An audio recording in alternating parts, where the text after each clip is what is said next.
right, YouTube. Once again, it's Kennard Vernon Stewart here for the podcast. We're talking Auburn football. Go ahead and like the video, or if you choose to, dislike the video. I get a lot of dislikes as well, which is okay. That just lets me know that you are watching, and I definitely appreciate it, because a dislike and a like is still engagement. So please do, or whatever you feel compelled to do.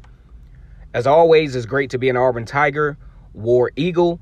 Auburn is going into the off week, bye week, whatever you want to call it, 4-2 and ranked in the top 25 in the country. That is something that was very far-fetched a couple of weeks ago when Auburn not only lost to Georgia out of the SEC East, lost to a pretty shaky South Carolina team out of the SEC East as well. Mind you, the South Carolina game was a very winnable game for the Auburn Tigers, had it not been for the miscues of our subject at hand, Bo Nix. Auburn actually had a little fortune come their way. One, by way of a spike backwards, of all things, by Bo Nix.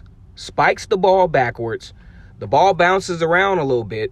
Bo Nix kind of retreats to the referee to blow the whistle. He does, which ends the play, which ends any reviewable option. I think out of all the calls that went Auburn's way, I think the Arkansas call is the one that if I was an Arkansas fan, big shout out to my buddy Kyle Sutherland, who joins me on the podcast every now and then. He has a Tex Hogs podcast where he talks a lot about, well, it's actually now Hog Talk, where he talks about Arkansas football. And he and I went back and forth about this particular play and how important this game would have been to the Arkansas Razorbacks, and losing that game in the manner in which they did was absolutely terrible.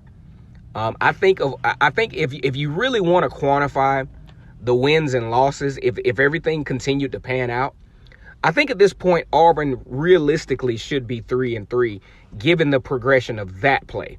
Now, as we go to the Ole Miss play, where Shaun Shivers, it was alleged that he touched the ball on the kickoff return, there's reason to believe that he did, because he retreated immediately to the ball. There was no recovery. The referees blew the whistle dead. The only factor is most players play to the whistle. And Shaun Shivers, out of all players on Auburn's team, is going to play to the whistle. But as soon as he saw that whistle blow, or heard the whistle blow, he immediately stopped in his tracks and didn't attempt to recover the ball. Now, given the nature of Shaun Shivers' competitiveness, I think he would have wound up being the one with the football. So I think out of both of those calls, which has led to a questionable 4-2 record for the Tigers, I think that was the call. I mean, the call against Arkansas is arguably one of the most unfair ones. We got to be real about that. And Auburn goes into comes back to Jordan-Hare Stadium, facing a rival that they just don't beat often. Last time Auburn beat LSU was back in 2016, which led to the debacle with Les Miles. Then on comes Ed Orgeron. Ed Orgeron has a pretty good program, which leads LSU to the national championship. Then you get a mass exodus of football players to the NFL. Then you have some opt-out action with Jamar Chase, which I think he would have been a great addition to this particular offense. Then you have even more so of a quarterback situation with Miles Brennan getting hurt. And now you have a true freshman in TJ Finley. You have a totally different scenario where they're breaking records as to yards given up, points given up. So just a epic turnaround in the wrong direction for LSU after they left Jordan-Hare Stadium. Both of these teams now on a bye week, but we're going to talk more about Bo Nix. Bo Nix is a player who has probably been one of the most harshly criticized quarterbacks in the SEC and college football at large, mainly because he came into the SEC as a 5-star recruit, highly touted, garnished pretty much any award that you can give out in the state of Alabama for a good offensive football player. Bo Nix got it. Bo Nix transfers his talent over to Power 5 football, arguably one of the most toughest sub-conferences in all of college football, the SEC West, which houses Auburn, Alabama, Texas A&M, LSU, teams that will emerge in the next couple of years, Mississippi State, well, Ole Miss for sure, Mississippi State kind of on the bubble with all of that. But let's talk a little bit about Bo Nix. And I want to ask the Auburn fan base, are you ready to trust him yet? My answer is kind of. Now, if you look at Bo Nix over his tenure as an Auburn Tiger, he hasn't been especially accurate.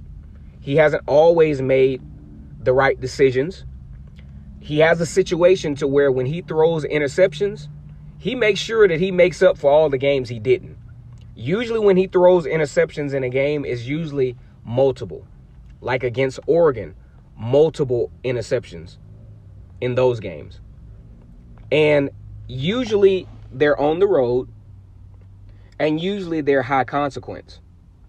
Teams like Florida, teams like, he did pretty decent against Texas A&M to the point where he didn't lose them the game. He didn't win them the game because Gus Malzahn had Texas A&M off balance in the first half, and Texas A&M could never recover. But he wasn't the reason why Auburn won. Which leads to my point in the LSU game.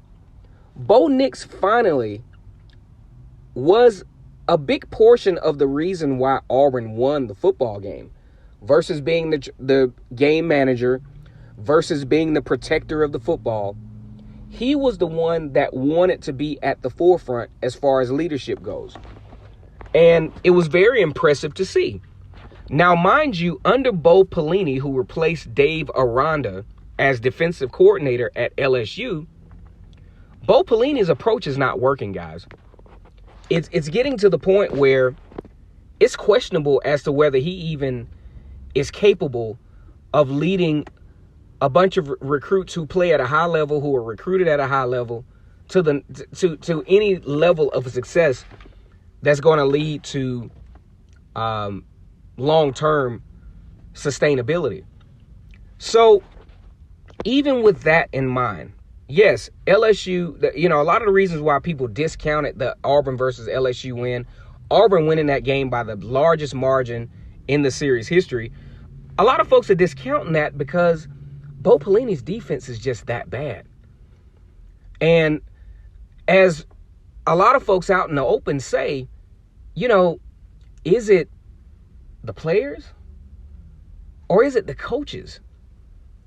Because you have 5-star recruits. You have capable players on that defense that even when I predicted this game, I watched video footage of LSU versus South Carolina, and I thought they would be able to give Bo Nix fits based on what I saw in that game. But neither was the case. Now back to Bo Nix. Bo Nix had a great football game against LSU. A lot of folks really are not trying to put a huge amount of stock or even talk this Bo Nix has turned the corner talk.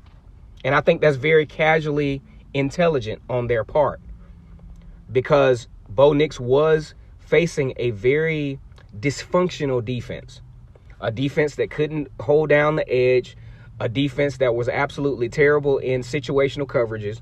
They could not, pretty much throughout the game, players are wide open. Man coverage, they suck.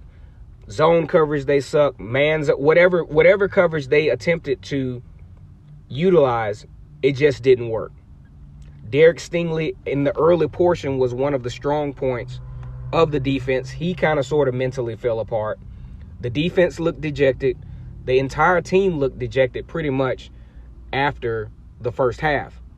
You talk about John Emery Jr., the highly touted running back out of a city that I can't pronounce in Louisiana, 5-star recruit going 9 carries for 21 yards. That's not going to help your true freshman quarterback, who is now facing an Auburn defensive line that are starting to piece together some confidence and starting to piece together what they're going to look like down the stretch. Bo Nix, back to him, though. I don't want to get too far off task. Bo Nix already this season has thrown for 1,407 yards, and hasn't looked, all the way impressive at times. He's looked incredibly impressive at other times.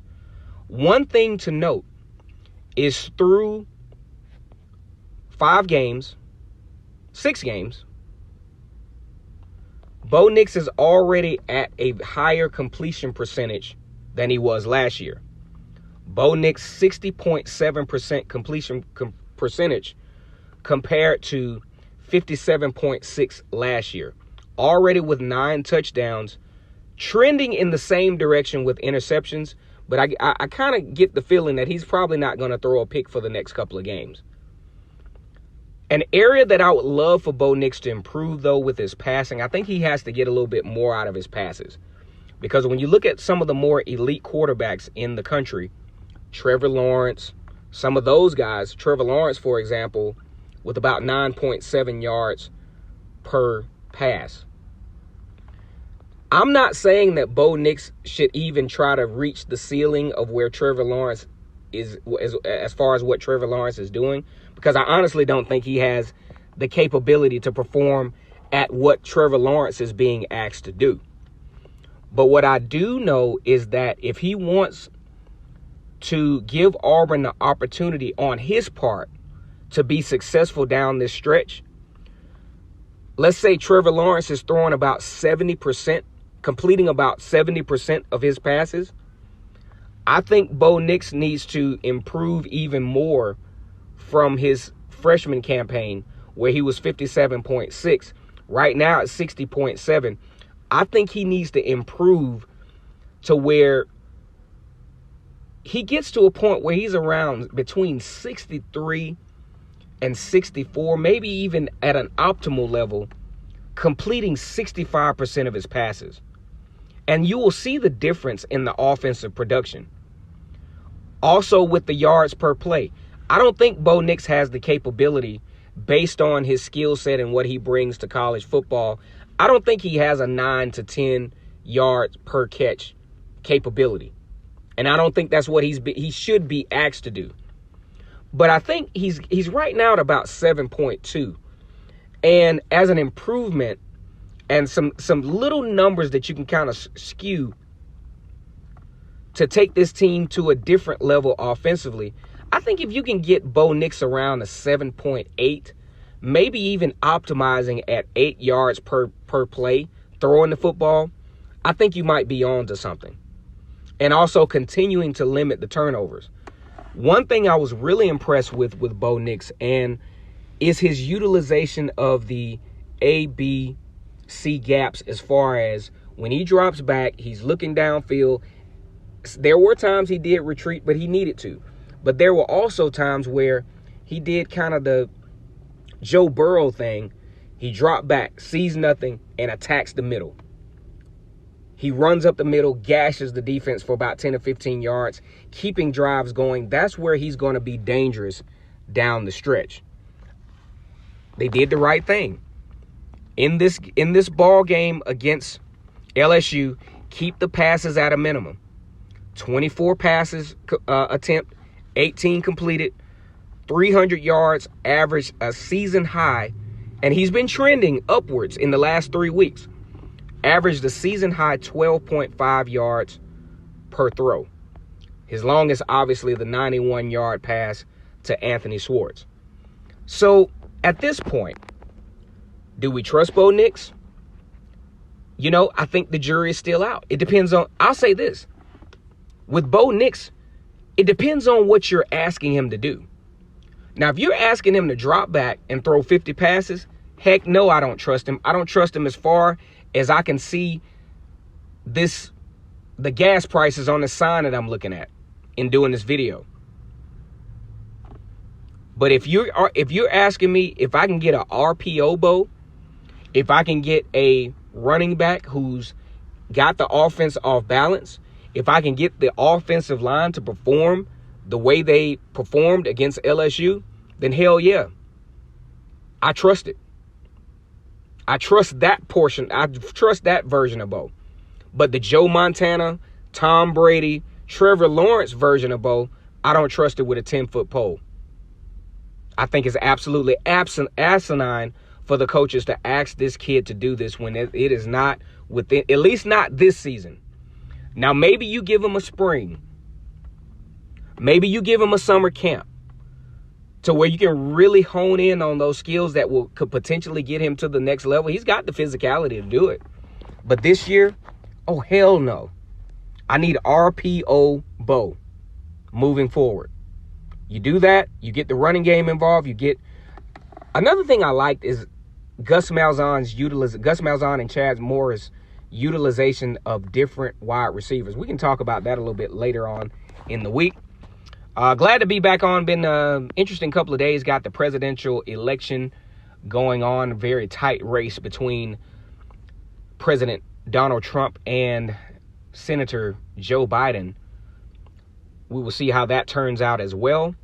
Go ahead and do whatever you want to do with the video. I wish for you to share it, honestly. Whether you like it or dislike it, that's not my concern. I definitely want you to comment. And you can be as harsh as you want to. I'm a pretty tough guy. I got alligator skin. I can take it. And as always, it's great to be an Auburn Tiger, War Eagle.